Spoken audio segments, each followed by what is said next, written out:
نحمده ونصلي على رسوله الكريم أما بعد فأعوذ بالله من الشيطان الرجيم بسم الله الرحمن الرحيم وإذا قيل لهم آمنوا كما آمن الناس قالوا أنؤمن كما آمن السفهاء ألا إنهم هم السفهاء ولكن لا يعلمون وإذا لقوا الذين آمنوا قالوا آمنا وإذا خلوا إلى شياطينهم قالوا إنا معكم إنما نحن مستهزئون الله يستهزئ بهم ويمدهم في طغيانهم يعمهون أولئك الذين اشتروا الضلالة بالهدى فما ربحت تجارتهم وما كانوا مهتدين صدق اللہ العظیم۔ جب ان سے کہا جاتا یعنی ان منافقوں سے کہا جاتا کہ تم ایمان لے آؤ اسی طرح جیسا کہ ان لوگوں نے ایمان لایا یعنی صحابہ کرام نے، تو یہ کہتے کیا ہم ایمان لائیں گے اس طرح جیسا کہ یہ بیوقوف ایمان لائے؟ سن لو، یہی بیوقوف ہیں لیکن یہ لوگ جانتے نہیں۔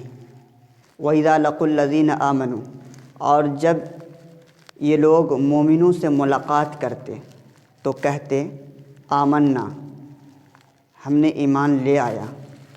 وَإِذَا خَلَوْا إِلَىٰ شَيَاطِينِهِمْ، اور جب یہ لوگ اپنے شیطانوں سے خلوت کرتے، تنہائی میں جاتے، شیطانوں سے مراد یہی ان کی پارٹی کے لوگ، منافقوں کی جو پارٹی تھی، یہ اپنے شیطانوں کے گروہ میں جاتے تو کہتے ہم تمہارے ساتھ ہیں، ہم تو استہزاء کیا کرتے ہیں۔ اللہ یستہزئ بہم، اللہ تبارک و تعالی ان سے استہزاء کرتے ہیں اور ان کو ڈھیل دیتے چلے جاتے ہیں۔ یہ لوگ حیران و سرگرداں ہو رہے ہیں سرکشی میں۔ یہی وہ لوگ ہیں جنہوں نے ہدایت کے بدلے گمراہی مول لی، سو ان کی تجارت سود مند نہ ہوئی اور یہ لوگ ہدایت یافتہ نہیں ہیں۔ ابھی تو ہم نے لفظی ترجمہ کیا، اب ہم ایسا ترجمہ کرتے ہیں جس سے مفہوم بھی سمجھ میں آتا چلا جائے گا۔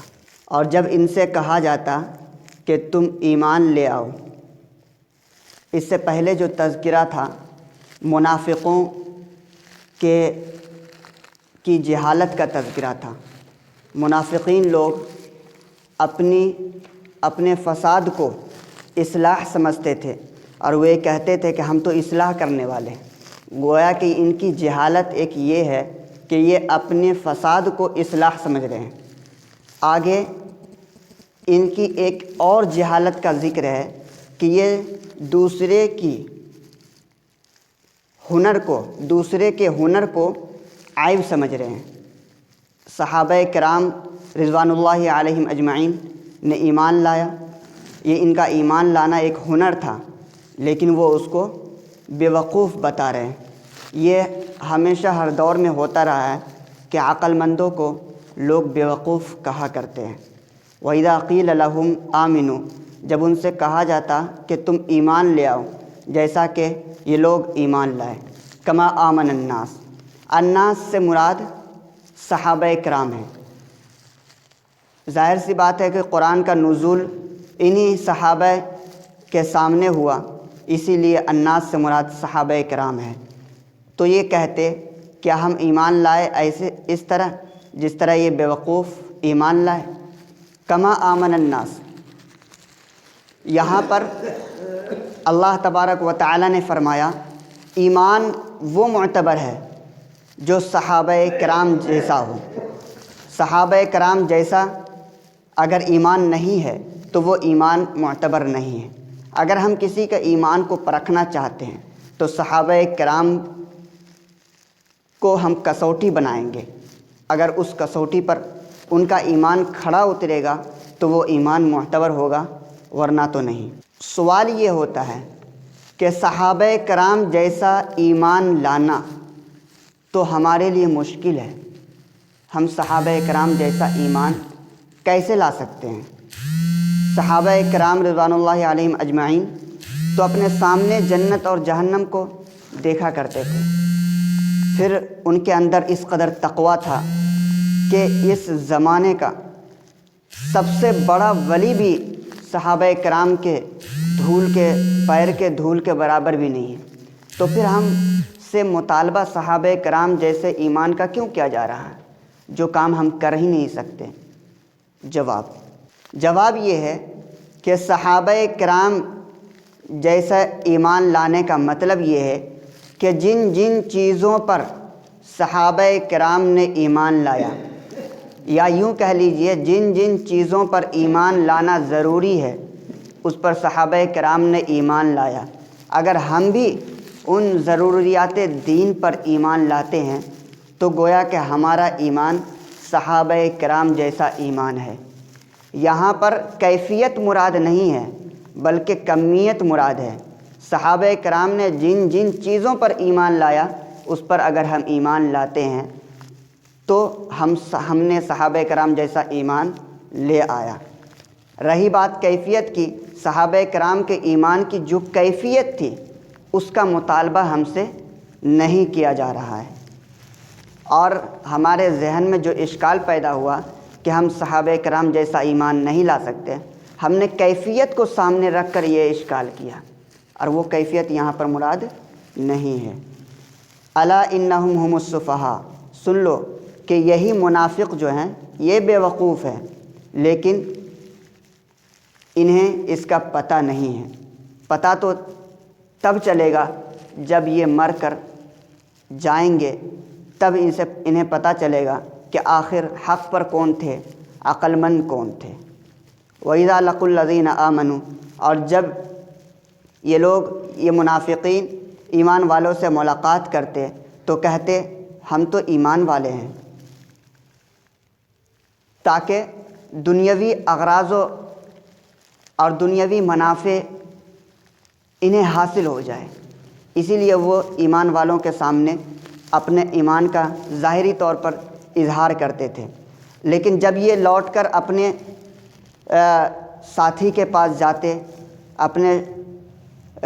تو پھر یہ کہتے ہم نے تو ایمان والوں کے سامنے جو ایمان کا اظہار کیا تھا یہ در حقیقت اصل میں ایمان کا اظہار نہیں کیا تھا، ہم تو استہزاء کر رہے تھے، اس کو بیوقوف بنانے کے لیے ہم کہتے ہیں کہ ہم نے ایمان لے آیا۔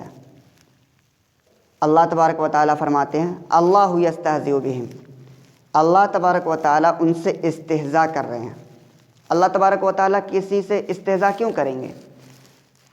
استہزاء کا یہ مطلب یہ ہے کہ یہاں پر استہزاء جو اللہ تبارک و تعالیٰ استعمال فرما رہے ہیں ان کے جواب میں اللہ تبارک و تعالیٰ نے استعمال کیا، اس لیے استہزاء کا لفظ لے آیا، ورنہ استہزاء کا لفظ لانے کی ضرورت نہیں تھی۔ ان کے جواب میں کہہ رہے ہیں کہ جب وہ لوگ یہ کہہ رہے ہیں کہ ہم استہزاء کر رہے ہیں یعنی مذاق اڑا رہے ہیں ان کا، تو کہہ دو اللہ تعالیٰ ان کا مذاق اڑا رہے ہیں۔ کس طرح؟ اس طرح کہ اللہ تبارک و تعالیٰ ان کو ڈھیل دے رہے ہیں اور یہ سرکشی میں پڑے ہوئے ہیں، حیران ہیں، سرگرداں ہیں، سرکشی میں لگے ہوئے ہیں۔ ایک وقت آئے گا کہ اللہ تبارک و تعالیٰ انہیں دبوچ لیں گے، پکڑ لیں گے۔ تو یہ جو پکڑنا ہے، دبوچنا ہے، سزا میں گرفت کرنا، اسی کو اللہ تبارک و تعالیٰ نے استہزاء کہا ہے۔ اولئک الذین اشتروا الضلالۃ بالہدی، یہ وہ لوگ ہیں جنہوں نے گمراہی ہدایت کے بدلے گمراہی کو خریدا۔ ان منافقین نے کفر کو بھی دیکھا، ان منافقین نے ایمان کو بھی دیکھا، ایمان والوں کی مجلس میں جاتے تھے، باضابطہ جماعت کے ساتھ نماز بھی پڑھتے تھے تاکہ لوگ انہیں مسلمان سمجھیں۔ تو ان لوگوں نے مومنین کو بھی دیکھا اور کفر کو بھی دیکھا، کافرین کو بھی دیکھا، تو انہیں تو ان کے سامنے تو واضح تھا کہ کون حق ہے اور کون گمراہ ہے، تو انہیں تو خاص طور سے حق بات قبول کرنی چاہیے۔ لیکن انہوں نے کیا کیا؟ انہوں نے دنیاوی منافع کے چلتے، دنیاوی منافع کے خاطر، ذلیل منافع کی خاطر انہوں نے ہدایت کے بدلے گمراہی کو خرید لیا، یعنی ہدایت کے بدلے گمراہی کو ترجیح دی۔ اسی ترجیح دینے کو خریدنے سے اللہ تبارک و تعالیٰ نے تعبیر کیا، یعنی ترجیح دی، لیکن ان کی یہ تجارت سود مند نہ ہوئی اور یہ لوگ ہدایت یافتہ نہیں ہیں۔ اللہ حدیث اور فقہ میں یہ مقولہ مشہور ہے کہ اہل قبلہ کو کافر نہ کہو، اہل قبلہ کو کافر نہ کہو، مطلب جو لوگ قبلے کی طرف رخ کر کے نماز پڑھتے ہیں انہیں کافر نہ کہو۔ تو پھر ہم ان منافقین کو کافر کیوں کہہ رہے ہیں؟ جواب، ضروریات دین پر مراد یہ ہے کہ اہل قبلہ سے وہ اہل قبلہ مراد ہے جو ضروریات دین پر ایمان رکھتے ہوں۔ اگر کوئی اہل قبلہ ایسا ہے جو ضروریات دین میں سے کسی ایک ضرورت کا بھی انکار کرتا ہو، جس کا ذکر آمنت باللہ وملائکتہ وکتبہ ورسلہ والیوم الآخر والقدر خیرہ وشرہ من اللہ تعالی، ان میں سے کسی ایک چیز کا بھی اگر انکار کر دے تو وہ پھر اہل قبلہ نہیں رہ جاتا ہے، وہ کافر ہوگا۔ کیا منافقین اب بھی موجود ہیں؟ سوال، کیا منافق اب بھی موجود ہے؟ منافقوں کے پتہ کرنے کے دو طریقے ہیں۔ ایک طریقہ تو یہ ہے کہ اللہ کے رسول صلی اللہ علیہ وسلم خود بتا دیں کہ یہ منافق ہے، اللہ تبارک و تعالیٰ کے ذریعے وحی آ جائے اور کہہ دے، دل کی حال تو اللہ تبارک و تعالیٰ ہی جانتے ہیں، اور کہہ دے کہ یہ منافق ہے، تو یہ ایک وحی کے ذریعے سے پتہ چلتا تھا۔ اب یہ صورت بند ہو چکی ہے چونکہ آپ صلی اللہ علیہ وسلم اب ہمارے درمیان نہیں ہیں، وحی کا کوئی سلسلہ نہیں ہے۔ دوسری صورت یہ ہے کہ کسی شخص کی زبان سے کوئی ایسی بات نکل جائے جو اسلام کے خلاف ہو، کسی شخص کے اعضاء اور جوارح سے، ہاتھ سے، پیر سے کوئی ایسا عمل صادر ہو جائے جو اسلام کے خلاف ہو، تو اس سے یہ سمجھا جائے گا کہ یہ منافق ہے۔ اس کو اللہ تبارک و تعالیٰ نے قرآن میں ملحد کہا ہے، الذین یلحدون فی آیاتنا۔ اس کا حکم اس زمانے میں کافروں ہی جیسا ہے، یعنی یہ منافق نہیں ہے بلکہ کافر ہی ہے، انہیں کافر ہی کہا جائے گا۔ اللہ تبارک و تعالیٰ سے دعا کرے اللہ تبارک و تعالیٰ ہمیں نفاق جیسی سنگین برائی سے محفوظ فرمائے، آمین۔ وآخر دعوانا ان الحمد للہ رب العالمین۔